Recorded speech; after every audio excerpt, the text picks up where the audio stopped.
కేరళలో విచిత్ర పరిణామాలు చోటు చేసుకుంటున్నాయి. వాస్తవంగా ఎన్నడూ లేనిది అక్కడ భారతీయ జనతా పార్టీ కమ్యూనిస్టులు 45 సంవత్సరాల తర్వాత త్రివేంద్రం గద్ద మీద నుంచి దించి ఆ గద్దెని ఎక్కడం అన్నటువంటిది ఒక కీలక పరిణామం. 51 స్థానాలతో సాధ్యమైంది.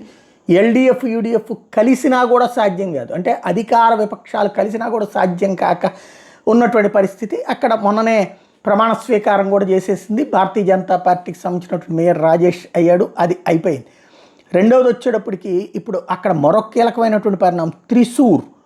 అక్కడ భారతీయ జనతా పార్టీలోకి, అంటే ఇప్పుడు వాస్తవంగా లెఫ్ట్ ఫ్రంట్ ప్రభుత్వం ఎల్డీఎఫ్ ప్రభుత్వాన్ని మీద వ్యతిరేకత పెరిగినట్టుంది.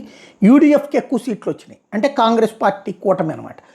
అంటే కాంగ్రెస్ పార్టీ వైపుకి మొగ్గు చూపుతున్నారు అక్కడ ప్రజలు అనేది అర్థమవుతుంది కదా. బీజేపీని తక్కువే చూసుకున్నారు, బట్ ఓవరాల్గా అయితే బీజేపీకి కూడా ఉనికి చాటుకోగలిగింది కాదు, కొంత ఎక్కువ పెర్ఫార్మెన్స్ చేసింది ఊహించిన దానికంటే. అది అక్కడ జరిగింది. కానీ రాబోయే అధికారంలోకి రాబోతోందని తెలిసి కూడా కాంగ్రెస్ పార్టీ కౌన్సిలర్లు వచ్చి త్రిశూర్లో బీజేపీలో చేరిపోయారు 8 మంది. దాంతో భారతీయ జనతా పార్టీ కేరళలో మరొక మున్సిపాలిటీని కైవసం చేసుకున్నట్టయింది. త్రిశూర్ మేయర్ పదవిని ఇప్పుడు సొంతం చేసుకోవడం అన్నది విశేషం. ఇలా విచిత్ర పరిణామం చోటు చేసుకోవడం అన్నటువంటిదే స్పెషల్.